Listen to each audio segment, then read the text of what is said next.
আমাদের 4 ফেব্রুয়ারি পর থেকে আজকে পর্যন্ত আমি নির্বাচনের মাঠে আছি। নির্বাচনের মাঠ আলহামদুলিল্লাহ আমি সুন্দর পেয়েছি, কিন্তু কিছু কিছু জায়গায় এখন নির্বাচনের মাঠ একটু ঘোলাটে হচ্ছে, সেটা আপনারা লক্ষ্য করেছেন। আমাদের যার সাথে প্রতিযোগিতা করছি বৃহত্তর দল নিজেদেরকে দাবি করে, জাতীয়তাবাদী দল বিএনপি, ওনারা বিভিন্ন জায়গায় কর্মীদেরকে হুমকি দিচ্ছে, পুলিং এজেন্টদেরকে হুমকি দিচ্ছে, যারা ভোট দিতে আগ্রহী হচ্ছেন তাদেরকে হুমকি দিচ্ছে।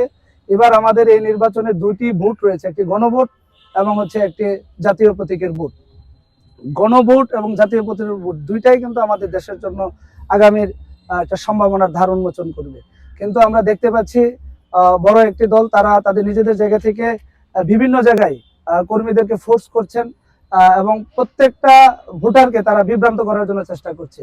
তাই আমি প্রশাসনকে আমি জানিয়েছি এবং বিভিন্ন জায়গায় ব্যবসায়ীদেরকে জিম্মি করে এক একটি অফিস পরিচালনার জন্য তাদেরকে দায়িত্ব দিয়ে দেওয়া হচ্ছে। ব্যবসায়ীরা সেখানে তারা অপারগতা প্রকাশ করছে। ব্যবসায়ীরা তাদের নিজেদের জায়গা থেকে মানে খুবই ওরা ওদের জায়গা থেকে খুব ইনসিকিউর অবস্থায় তারা রয়েছে। তারা বলছে যে এটা আমি কোথায় আছি আমরা, যে এমন একটি দেশে সুন্দর একটি নির্বাচন হচ্ছে, দলীয় খরচে নির্বাচন হবে, কিন্তু দলীয় খরচে নির্বাচন না করে ব্যবসায়ীদের উপরে ভাগ ভাগ করে যে তুমি এই অফিস চালাবা, তুমি এই অফিস চালাবা, এভাবে করে দিচ্ছে। তার মানে হচ্ছে কি, আমরা যে একটি সুন্দর বাংলাদেশ চেয়েছিলাম সেই সুন্দর বাংলাদেশ আর সুন্দর রইল না। সেই সুন্দর বাংলাদেশ গড়তে গিয়ে সেই দলটি তারা এটাকে মানে সুন্দরটাকে অসুন্দর করে তুলছে। তাই আমি প্রশাসনকে অবগতি করছি যে আপনারা আপনাদের জায়গা থেকে এর জন্য দ্রুত পদক্ষেপ গ্রহণ করুন। নিচে তৃণমূলের জনগণ যারা রয়েছে তাদেরকে ভোটাধিকার প্রয়োগের ব্যাপারে আশ্বস্ত করুন, তাদের নিরাপত্তা নিশ্চিত করুন। আমরা রাজনৈতিক দল হিসেবে মাঠে আছি, আমরা শেষ পর্যন্ত মাঠে থাকব। জনগণ এবছর দাঁড়িপাল্লার পক্ষে 11 দলীয় জোটের পক্ষে একটি গণজোয়ার তুলেছে।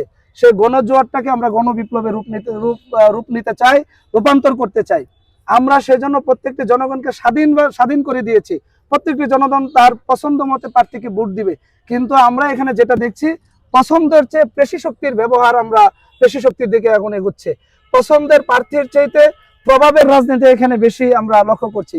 তাই আমি আমার বন্ধুপ্রতিম সংগঠনকে বলবো, পেশি শক্তির ব্যবহার বন্ধ করে, প্রভাবের রাজনীতি বন্ধ করে জনগণকে কাছে নিয়ে রাজনীতি করুন, জনগণকে কাছে টানুন। জনগণ যদি ভালোবেসে আপনাদেরকে ভোট দেয় তাহলে আপনারা সংসদে যাবেন। যদি জনগণ ভালোবেসে আমাকে ভোট দেয় তাহলে আমি সংসদে যাব। আপনারা যদি ভোট পেয়ে সংসদে যান, আমি আপনাদেরকে ফুল দিয়ে বরণ করে নিব।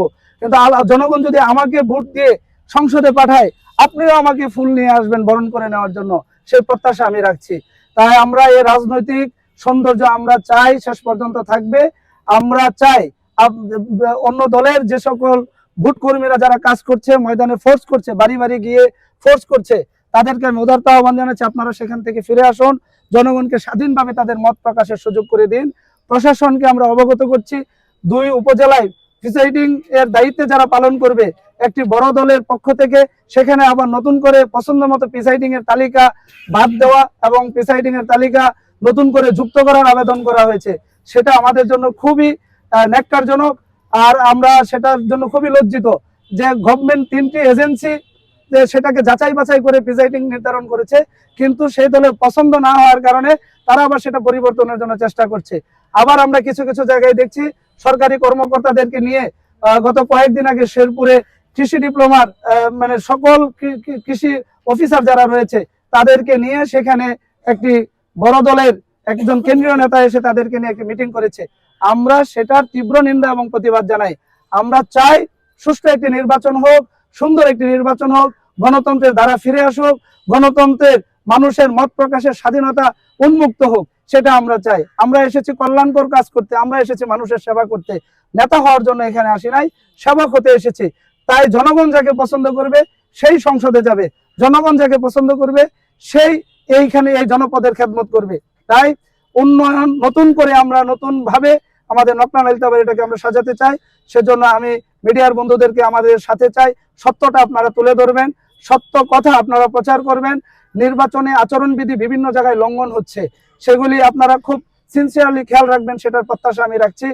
কারণ আমরা নির্বাচনে আচরণবিধি শতভাগ মানার জন্য প্রস্তুত আছি, আমরা মেনে চলছি। তাই আমি আপনাদেরকে উদারতা আহ্বান জানাচ্ছি যেখানে যেখানে আচরণবিধি লঙ্ঘন হচ্ছে সেখানে আপনারা সত্যটা তুলে ধরবেন। আপনারা সমাজের দর্পণ, আপনাদের মাধ্যমে জাতি জানবে, দেশবাসী জানবে, নকলা নারীতাবাড়িবাসী জানবে, শেরপুরবাসী জানবে।